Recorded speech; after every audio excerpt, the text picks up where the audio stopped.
Hello, good evening, and welcome to Monkeys with Fire. How's everybody tonight? Hope you're all well.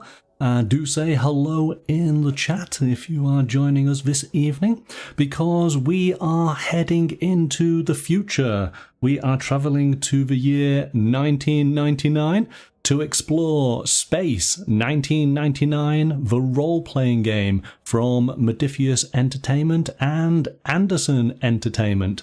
This is indeed a brand new role-playing game from Modiphius that is based on the cult classic British sci-fi TV show. So I'm very excited to take a first look this evening. Let's say hello to some of the chat. Good evening, Kevin, and hello, Jason. Welcome. Thank you so much for joining us this evening. Of course, my thanks to Modiphius Entertainment for providing a copy. This is going to be the Quickstart guide, Breakaway, that we're going to take a look at. I believe that the pre-order is currently running, and you would get a copy of this Quickstart guide if you do pre-order the game. I believe that it's going to be January time when copies start to be shipped. But of course, there is a link in the video description, so you can go and check out the pre-order page and of course get the latest information from the Modiphius website.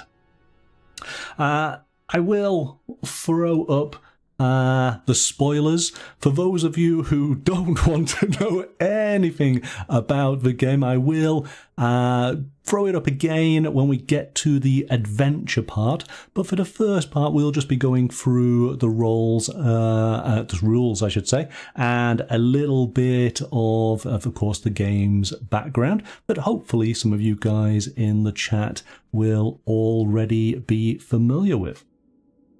Okay, so then, make sure that's right. Yes, there we go. I guess we should get started, and in that case, let's roll some VT.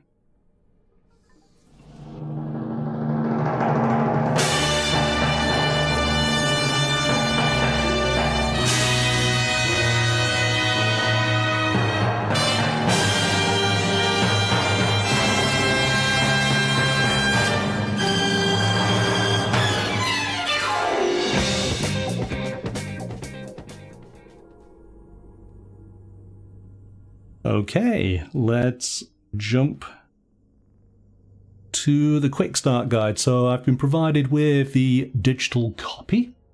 How many of you guys are familiar with Space 1999? Let's start there.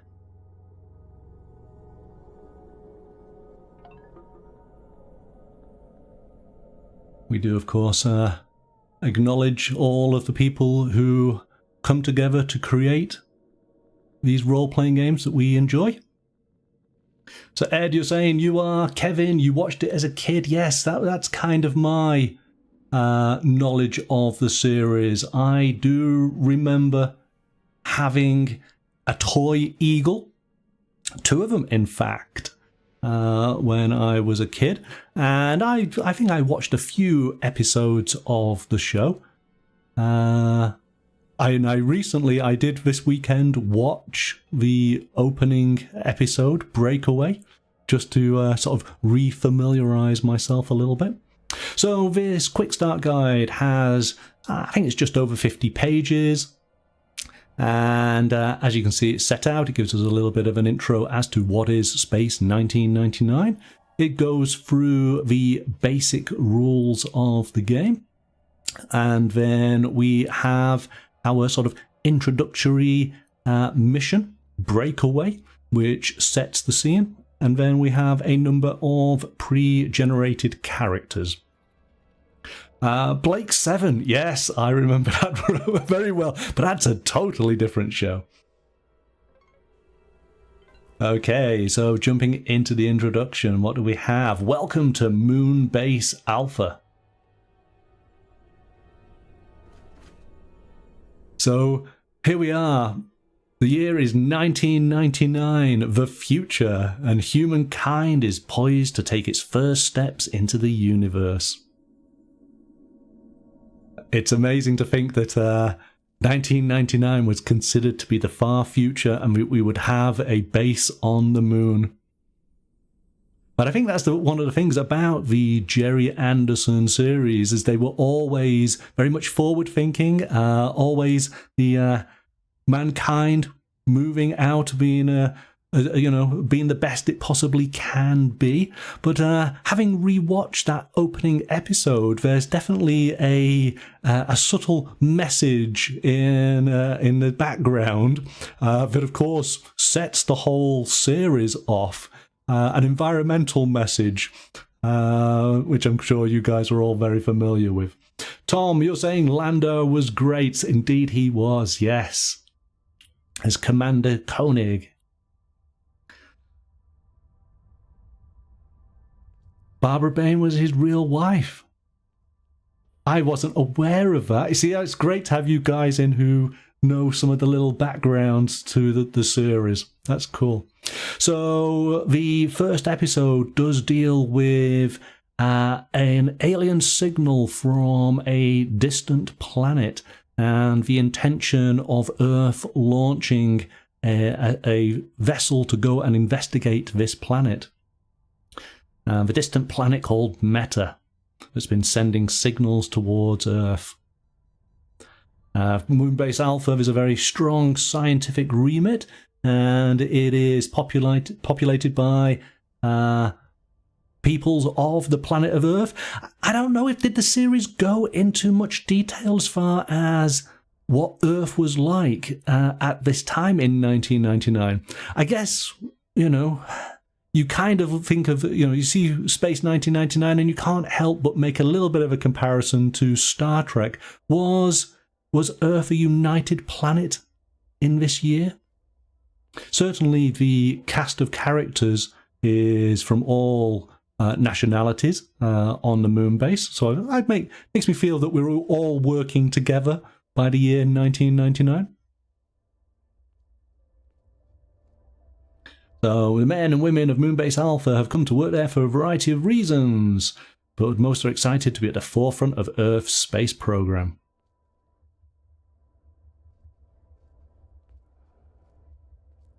So, as it says, this Quickstart offers an introduction to Space 1999 and the 2D20 rule system.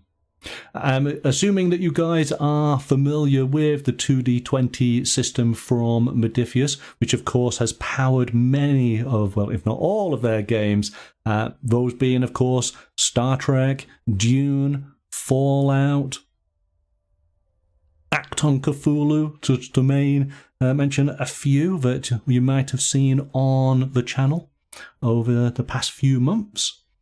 But here we go, we get a little call out here. What is Space 1999?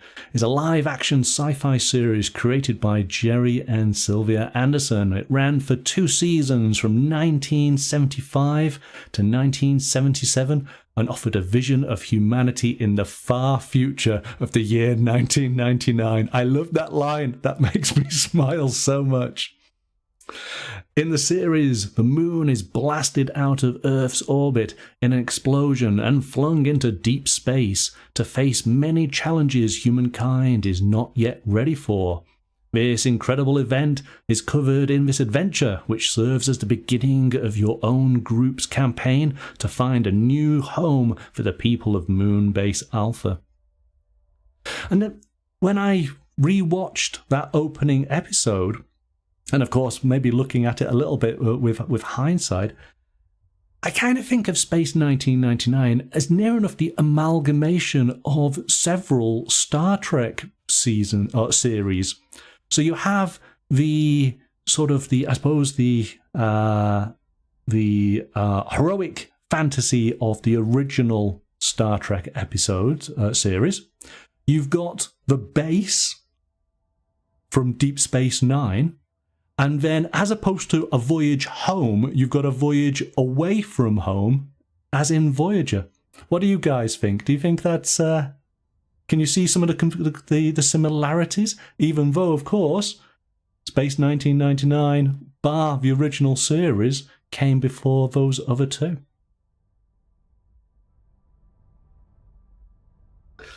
Ed saying Modiphius feels like the current version of Guardians of Order. Tom saying the spaceship was great. Are you talking about the Eagles there, Tom? So, of course, we're going to need some D20s primarily for this game. As it points out, unlike other 2D20 systems, we don't need any 6-sided dice. Okay, let's jump into the rules. How many of you guys are familiar with the 2D20 system? What Modiphius 2D20 games have you played? Jason saying that you agree the Eagle Landers were fantastic. Did any of you guys have any of the models or the toys? All I can remember is I had two. I had one with a green nose and one with a blue nose. The green nose had the, I'm going to call it the command or habitat pod, and the blue nose one had the nuclear waste containers and a magnet on a string so that you could pick up the containers as you hovered over them. Did any of you guys have an eagle? You had an eagle in the 1970s but did not survive. Yes, that unfortunately the fate of many eagles were to be lost in the garden. I think that's where mine went.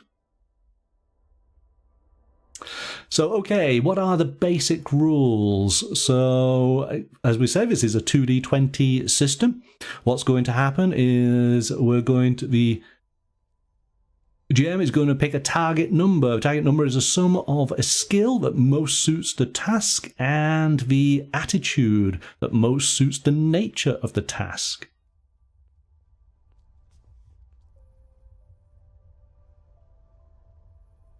So each d20 that rolls equal to or less than the target number is considered a success. If you roll a 1, that die counts as 2 successes, which is a critical success. If you roll a 20, that die gives you a complication. Before we roll, the Games Master decides the task's difficulty, ranging from 0 to 5, but typically at least 1. If you get more successes than you need, then you can gain a momentum point for each success beyond what was required of the difficulty.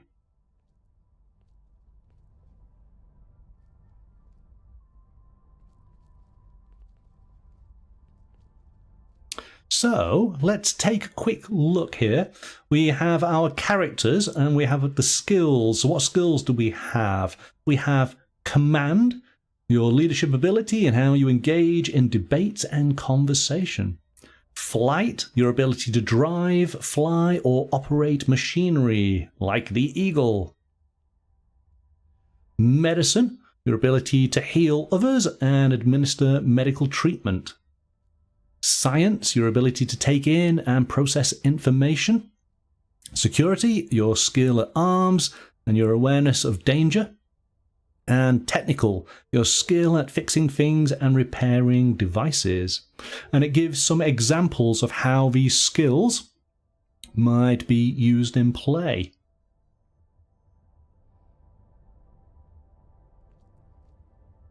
So I'm just looking at the chat. Jason's saying that John Carter of Mars, Fallout, Star Trek, Acton Cthulhu, Dreams of Machines, and Dune are all in my library. Yes, and we have covered all of those games on the channel. And I'll probably talk about this when we get near to the end, but looking through these rules, I was having a general sort of feeling that this feels a little bit level to the sort of Dreams and Machines sort of rule set. These felt very user-friendly and easier to get into. I think these are maybe this game is aimed at a wider sort of audience, which I particularly like. So we have focuses. Focuses increase your character's chances of scoring a critical success on tests using that skill. If a focus applies to the action your character is performing, you score a critical success, 2 successes, if any d20 rolls equal to or less than your character's skill. Okay. And then we have attitudes. Each character has a rating in each of 6 attitudes, rated from 4 to 8. Attitudes are added to your character's skill to derive the target number when they attempt a test.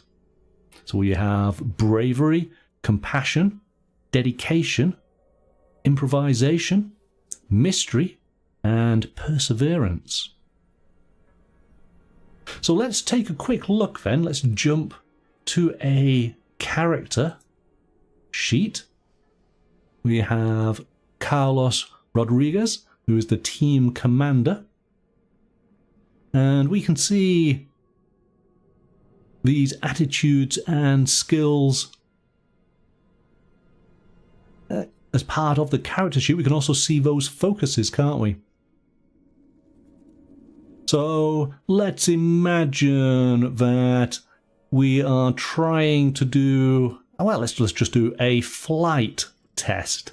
So flight is going to be 6, and maybe he's trying to fly to go and pick up some of this nuclear waste, but he is under pressure, and obviously it is a high-risk situation, so maybe he's going to use his bravery to go along with this. So we need to get a 12 or under, but we do have a focus in space pilot, so if we manage to get a 6 or under, we get 2 successes. So let's give that a go. Let's go to that one. There we go. Of course, regulars to the channel will know that my dice rolling is horrendous, so the chances of Carlos making this risky maneuver is going to be slim, but let's give it a go. So we are looking for a 12 or less. Oh, look at that! Look at that!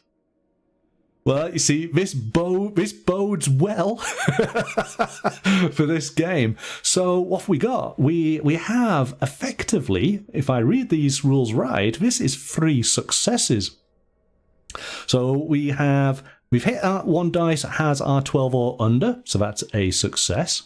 But we also got a 6 or under on our flight skill, which had the focus of space pilot. So we actually got 3 successes, and depending on what the games master determined the difficulty was, maybe it was a difficulty of 2 because it's quite a technical maneuver he was doing. So we've succeeded, and we've also gained ourselves a momentum. So we'll find out about momentum in a second. Jason, yes, dreams and machine dice, indeed, yes. I wasn't sure which ones to use. It was either that or Klingon dice. Klingon dice didn't seem right.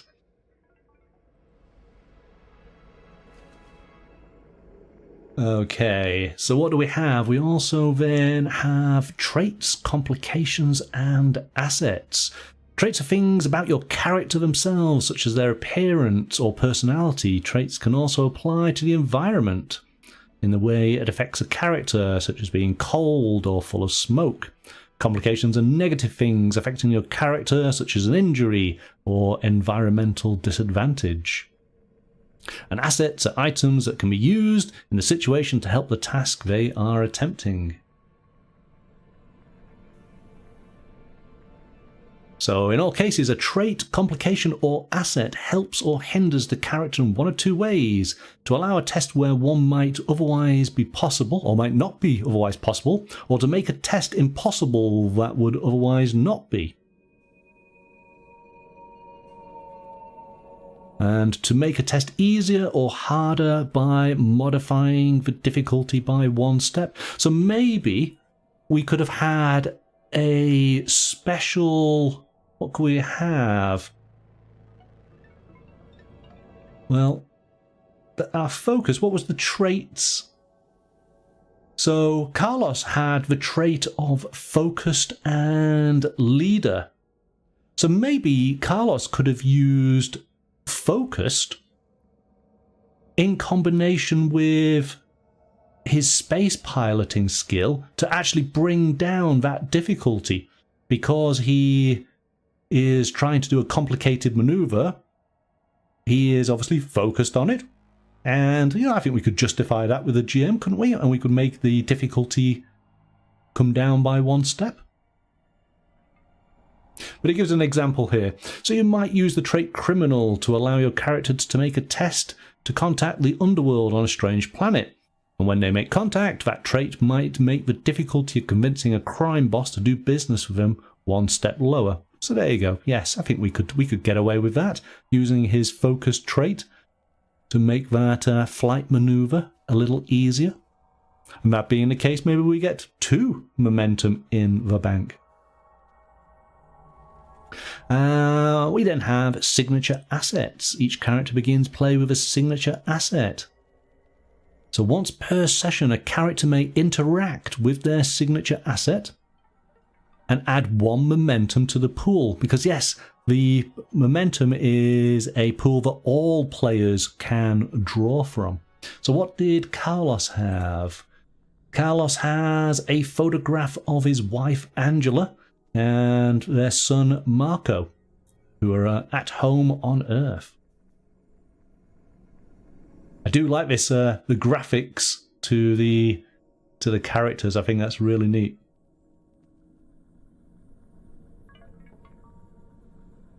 Okay, so it goes through difficulties. Let's see, did I set a difficulty of 2? Maybe I should have been doing difficulty of 3, challenging. Given that it was quite a risky maneuver and quite delicate. So yes, I think I probably should have upped it a little bit more. But you can see there we got simple, average, bothersome, challenging, dire, and epic. My goodness, 5 successes. Well, this is where I think you're going to have to use all of your traits and equipment and potentially your momentum to be able to give you enough dice to hopefully achieve something that requires an epic level of difficulty.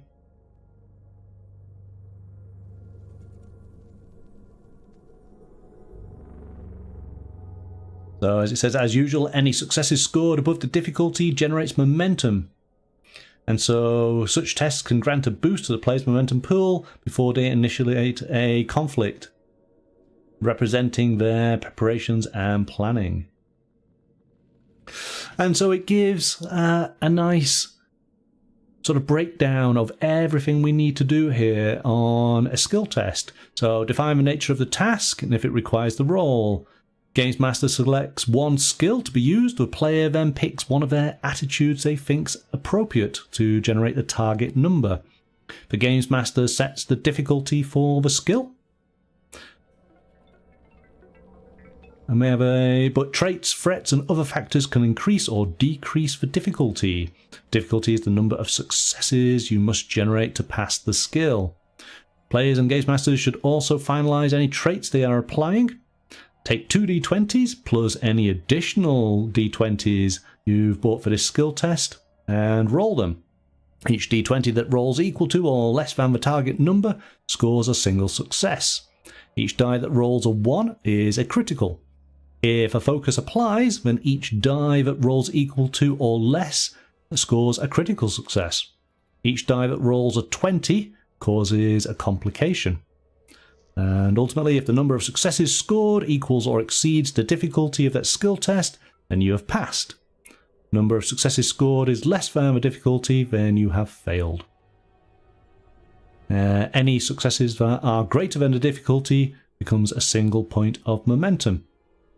And then the Games Master describes the outcome of the skill test, and if the skill test was successful, you may spend momentum to improve the result further. So it's actually pretty straightforward, isn't it? And I'm sure you guys who have played previous 2D20 games, you'll know this very, very well.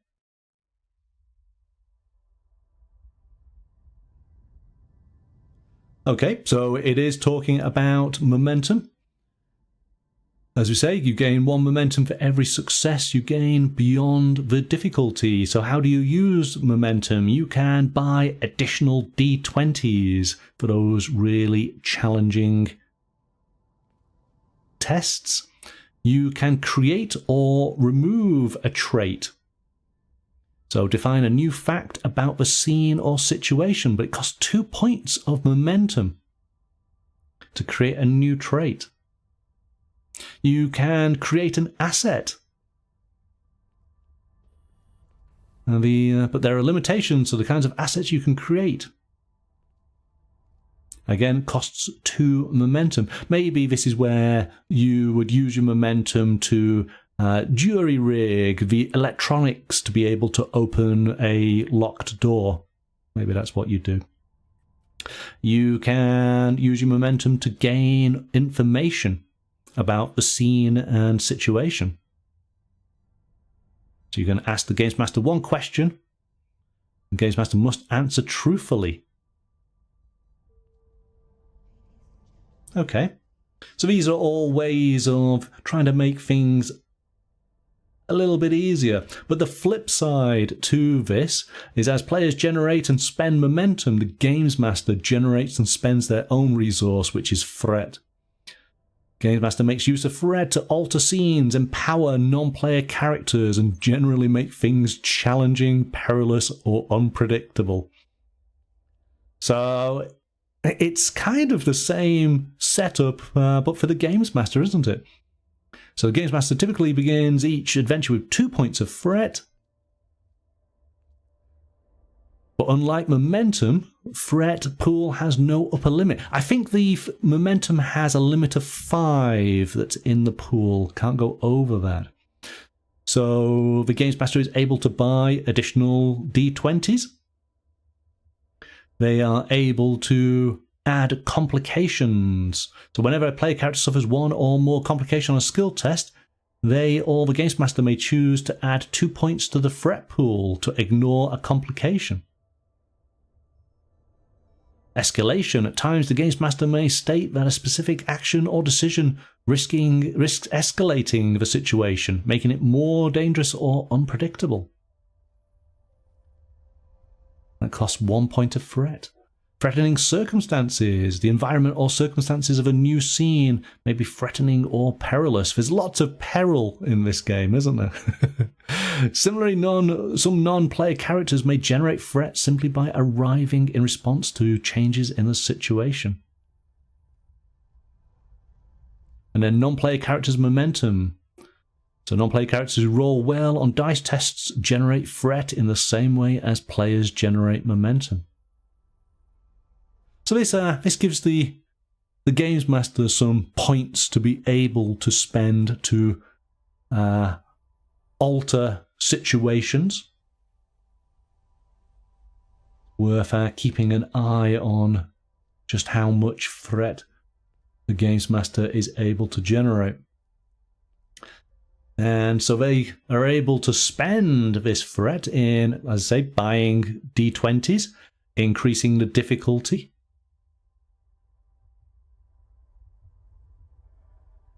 Non-player characters' threat spends, complications, traits. So yeah, it's much the same as what the players get to do, the Games Master can do as well.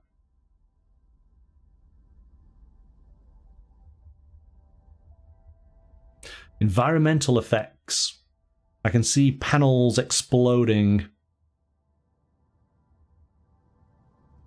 So other players can assist in trying to make tasks easier. So each assistant selects a skill and attitude to create a target number of their own based on how they are helping and roll 1d20. So maybe we could have had a co-pilot in our eagle. So any successes they generate are added to the skill test that the primary character is attempting.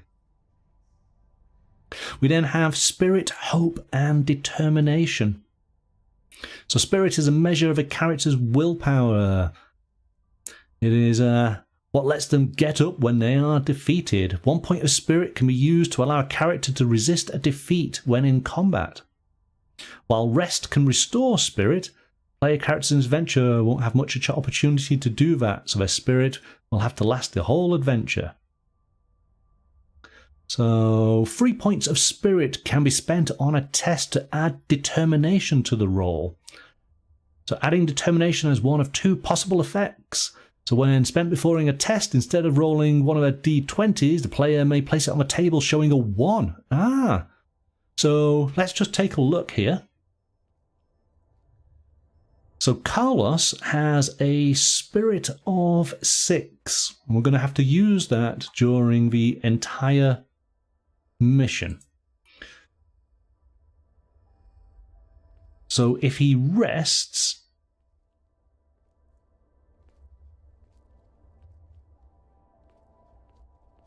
so a character with no spirit left must immediately rest for at least 1 hour to regain a point. So they can't do anything, so you can't get down to 0. 3 points would allow you to turn one of your d20s before a test to a 1, giving you an automatic 2 successes. So that's 6 points of spirit. You've effectively got 2 goes, haven't you? Of being able to have 2 successes when in critical conditions. But when spent after a test, the player may re-roll as many or as few as their dice as they like, but they must accept the new rolls. So again, this is a bonus to the players, giving them a little bit of a helping hand. Each character also has a hope, which is a personal drive for what they find fulfilling.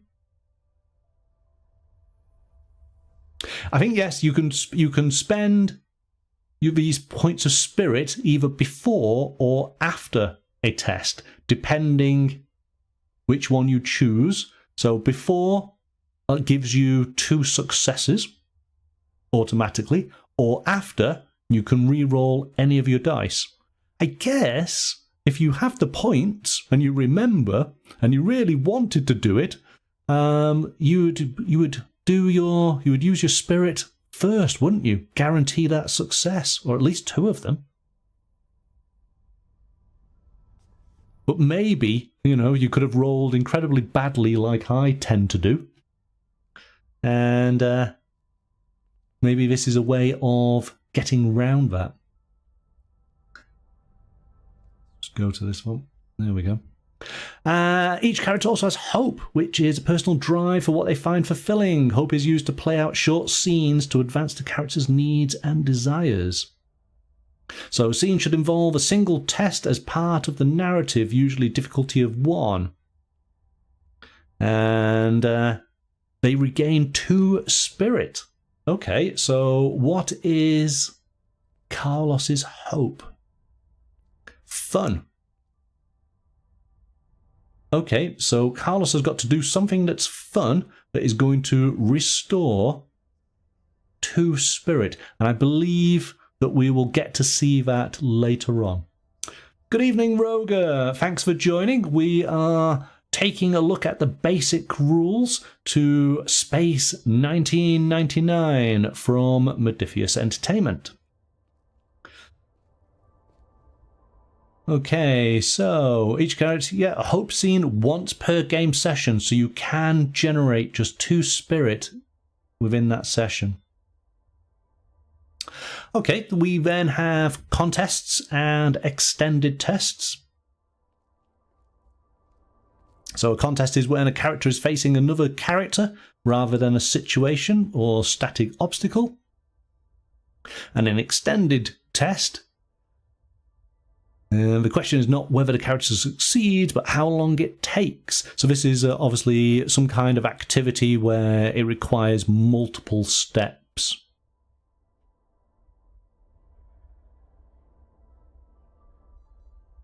We then go into combat. And I thought this was interesting. So, it is sadly common that some problems need to be resolved with violence rather than diplomacy. However, you need not fight fire with fire. If someone is shooting at you, you don't have to resolve the issue by shooting back. Instead, you can try to talk them out of it, or maybe try and break a support to drop the ceiling on them. Yes, that's going to make them happy. Okay, so going through the combat, we determine the objective.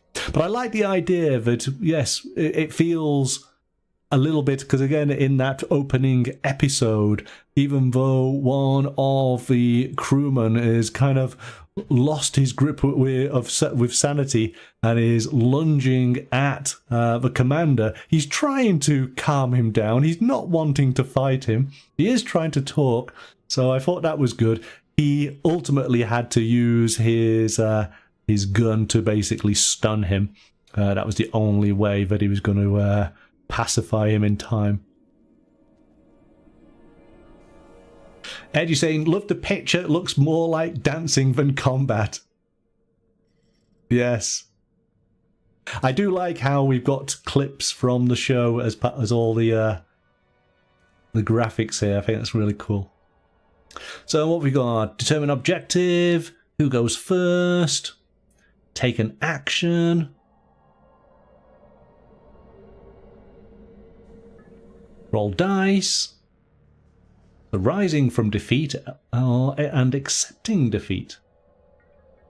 Okay, so here we go. Again, another handy sequence here. So determine which side goes first and pick a character on that side to take an action. The acting character declares what they are attempting to do and what objectives they are trying to achieve. Determine the skill and attitude to be used and the difficulty of the test. Decide if a focus can apply. If the test is a success, the target is defeated, suffering the consequences as already defined in the acting character's objective. Okay, if they spend 1 spirit, the target can ignore the result.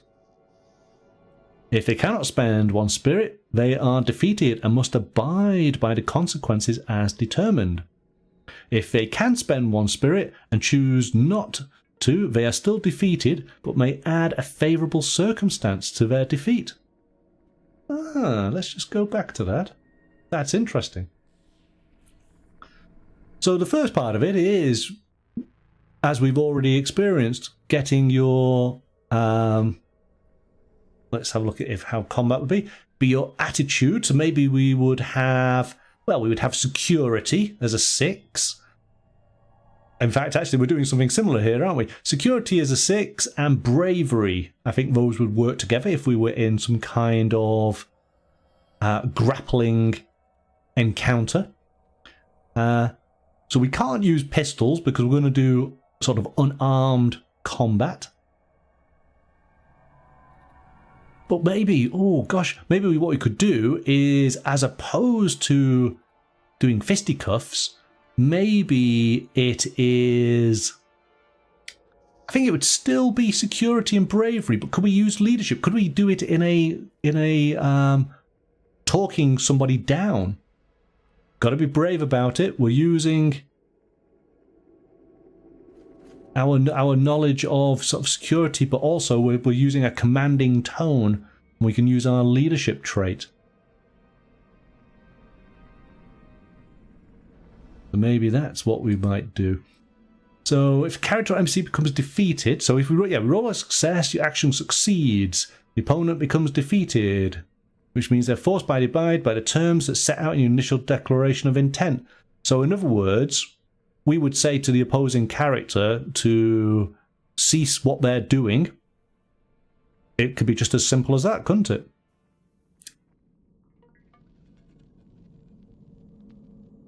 To which, if we succeed, they would comply. And then it's up to the Games Master. If a character or NPC becomes defeated, they have two options: accept the defeat or use spirit to ignore the result. If a defeated character or NPC wants to continue the conflict, they can spend 1 spirit point. So we'll have to look at what an NPC has, how many spirit they start off with. I imagine they have a few.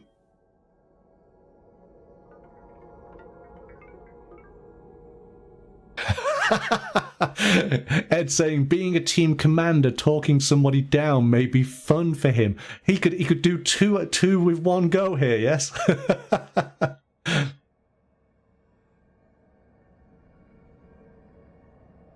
I think we'll find out what his idea of fun is in a bit.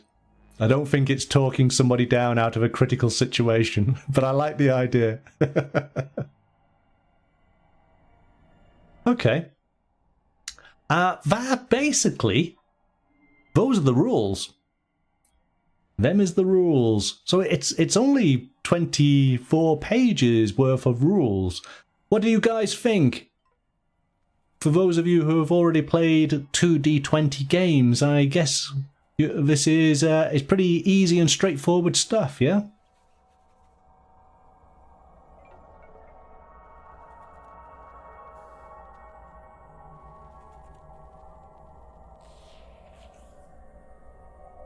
Let's just have a quick look.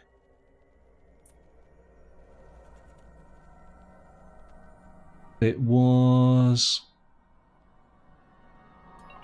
the hope and determination, wasn't it? That's it. Yes, he would basically regain his 2 spirit if he was able to do what gives him hope, which is fun. Okay. Right, so then, we've gone through the rules. I did say I was going to put this up. So for those of you who do not want to find out about the little mission that's part of the Quickstart, that's what we're going to be exploring now. You may want to turn away. Okay, so I'll give you a moment to do that. Ed, you're saying, I like it, but wishes it was more cross-compatible with other Modiphius games. How do you feel it's not sort of cross-compatible? I feel that it is a more accessible version of their 2D20 system, a little bit like the Dreams and Machines. Have you played that one? Let's go back to... Okay, so let's take a look.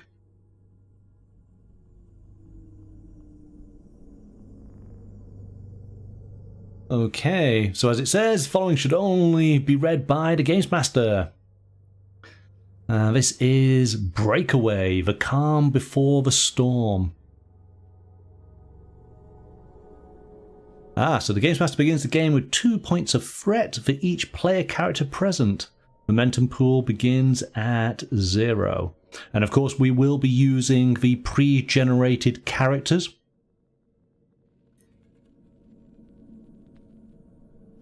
So Ed, you've just played Star Trek and Fallout.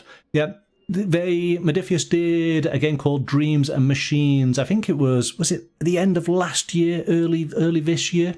And it uses the 2D20 system that, of course, they use both in Star Trek and Fallout. And I think that the aim of that game was to make it a little bit more accessible.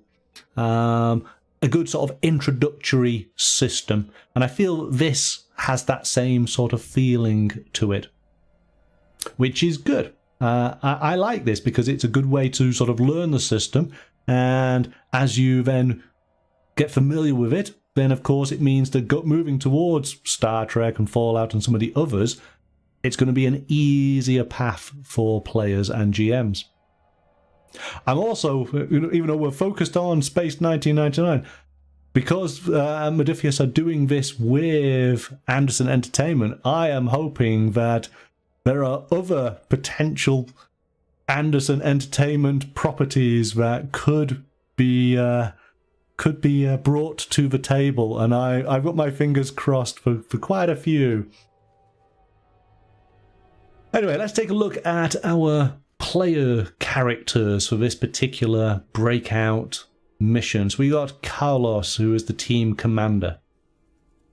We have Penny Coventry, who is the operations officer.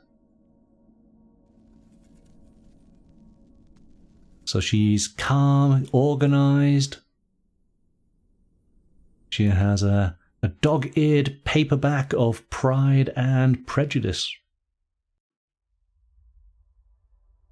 We get a little bit of a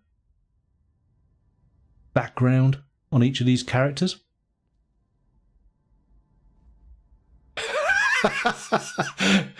Space 1999 came out in 1975. If the mission follows the episode, how long do I have to wait not to say spoilers? Well, we've already done the spoilers part, but yes.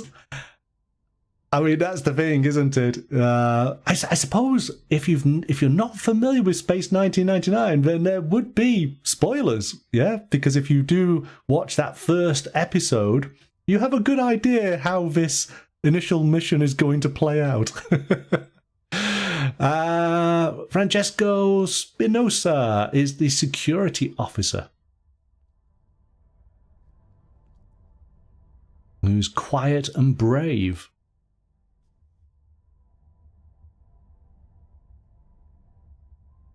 And he likes to sketch. Okay. Akiko Lin, who's a pilot. I absolutely think that the spacesuits in this series are amazing. I don't know what it is. Maybe these were like my first proper sort of spacesuits that I saw as a kid. I think these look absolutely great.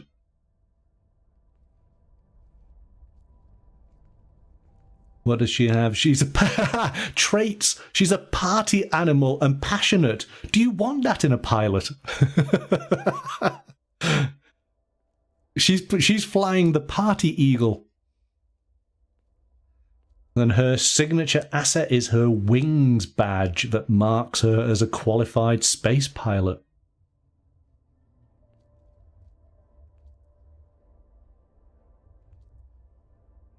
Professor Nadia Salim, who's the scientist.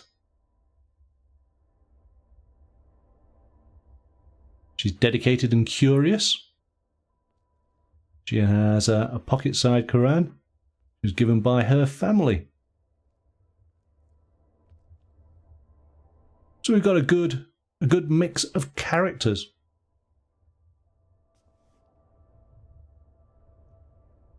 Finally, Dr. Kai Booth, who's the medic.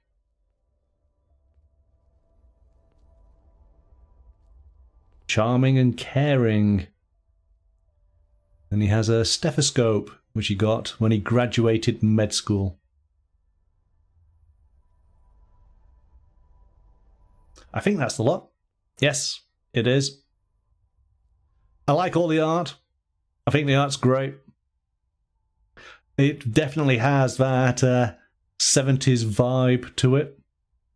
Future 70s, really like it. This was something that I made me smile looking at again at that opening episode where they have digital clocks and analog clocks right next to one another.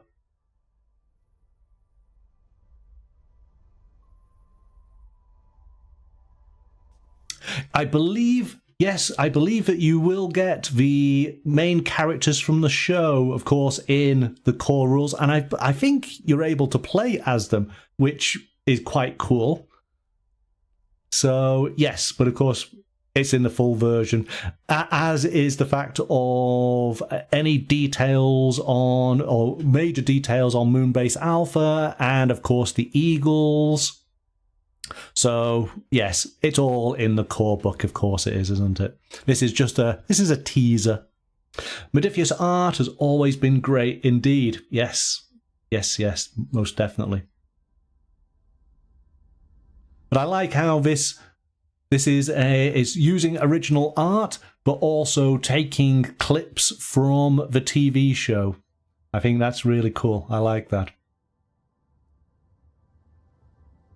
So I'm going to sort of go through this I'm not going to focus in too much other than just enjoying some of the art, because for those of you who have watched the Breakaway episode 1, Season 1, you're kind of going to know what happens, yeah? There's not going to be anything amazing, but I do want to just look here. These are hope scenes that will grant the player character some momentum. So we wanted to look at Carlos having fun.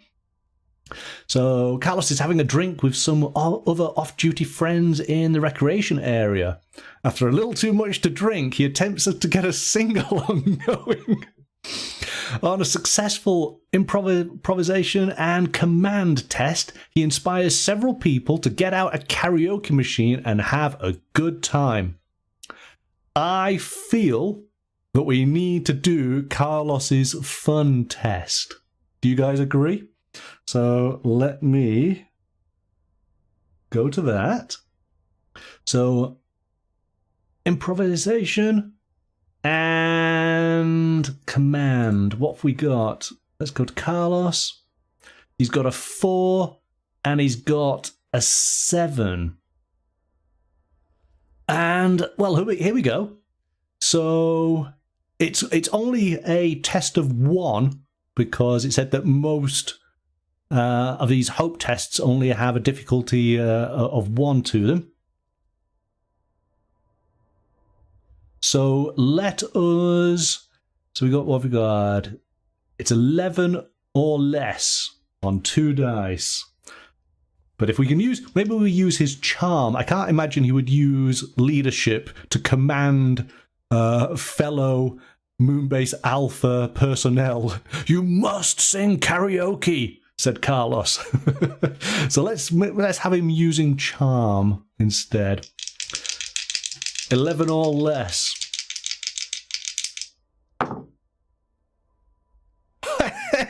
Hey! This is unheard of. I don't roll this well. It's karaoke time, everybody.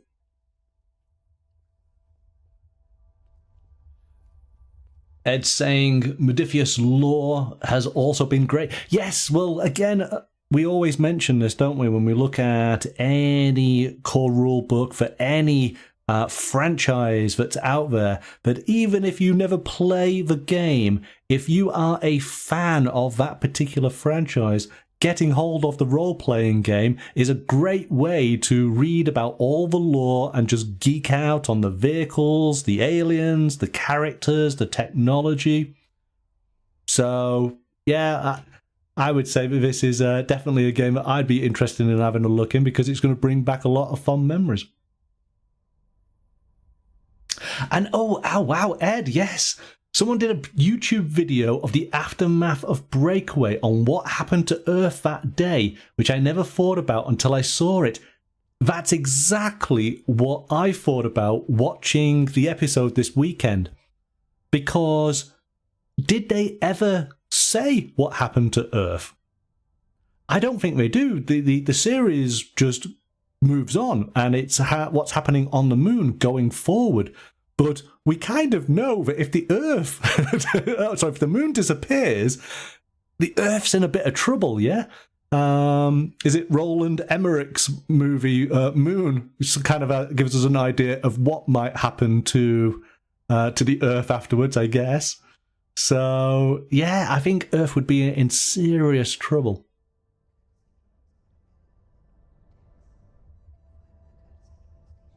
Space 1999 never did. Right. So, yes, it was always just looking forward, wasn't it? I guess that's the premise, isn't it? So, but what did we do? We had Penny doing dedication, Francesca doing being an artist, Akiko doing conflict, Nadia faith, and Kai care. Okay. So that would have generated a couple of momentum for the group, which would have been useful. We have to do an emergency survey. Oh, here we go. We've got the eagles.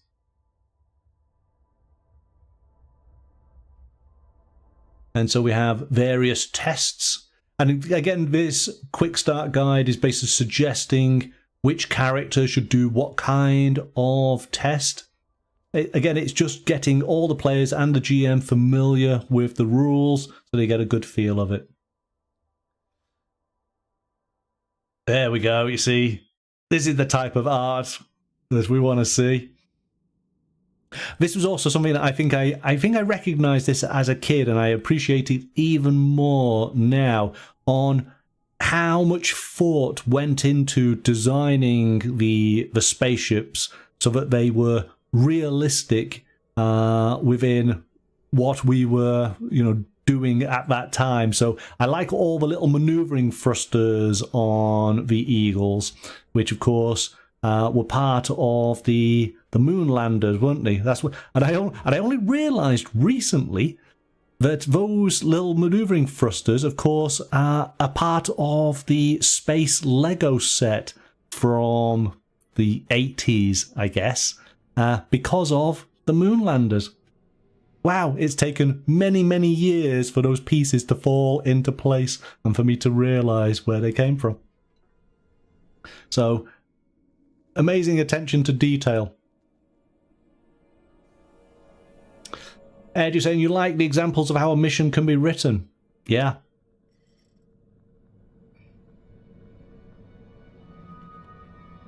We then got Eagle Down. See, again, this also, having these little read aloud sections. This is something that I used to see in roleplay games back many, many, many years ago when I was first starting to play them. And they don't seem to do them as many recently. So I actually really like these.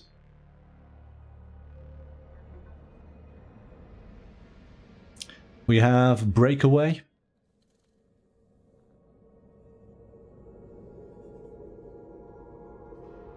Nice aerial view, the Moonbase.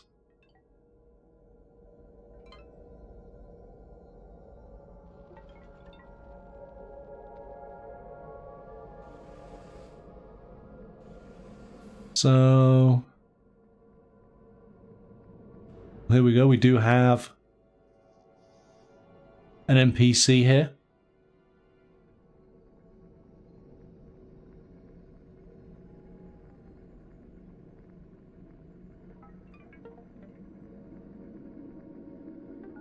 And then we have basically the final summary. And that's it. The Moonbase Alpha and its inhabitants cast out into the universe with no control over where they are going. The situation may seem dire, but they are about to go beyond the frontier of human experience. The adventure is just beginning.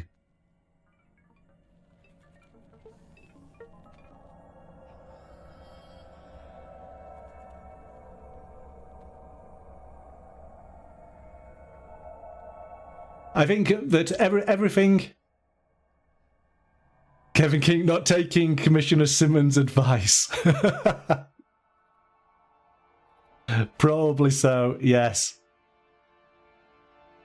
I'm actually going to have to watch the second episode to see if the Commissioner does continue through the first series. I assume he must do, considering everybody is stuck on that Moonbase now, aren't they?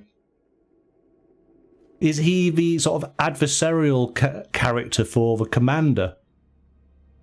Does he try to take control?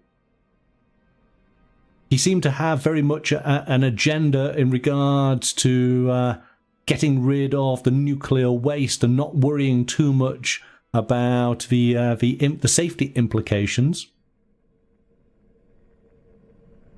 So, yeah. So there we go. That is the quick start guide for Space 1999, which is currently available to pre-order from Modiphius Entertainment. The link is in the video description. As I say, I believe the game should ship in January next year. So you guys, what did you think overall? Do you think it's something that you're interested in? Something to take a further look at?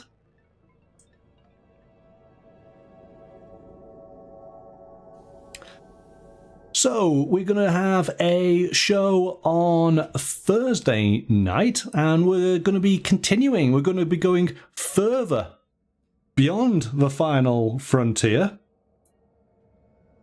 because we're going to be taking a look at Star Trek Lower Decks Buffer Time, the card game. This is obviously based on the animated Star Trek TV show. And it's a light-hearted, cooperative card game. So I'll be setting that up on the table, and if you guys are in chat, you can join me to learn how to play and get involved.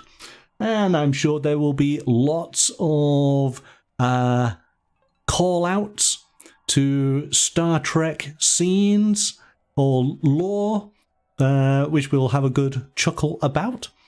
So again, thanks to Modiphius Entertainment for that. So that is our show on Thursday. Rogue is saying Lower Decks, yay. Excellent. Well, I hope to see you on Thursday then. Ed was saying, just in summary, overall it looks great. Layout, rules, art, a must get for me. Excellent stuff, and likewise from Kevin. And Ed saying, same monkey time, same monkey channel. Absolutely. I feel that just to finish off, we should just run that intro again, because that was rather cool. So here we go. Thank you very much, everybody, for joining me tonight. Look forward to seeing you on Thursday. And yeah, bye for now, I guess.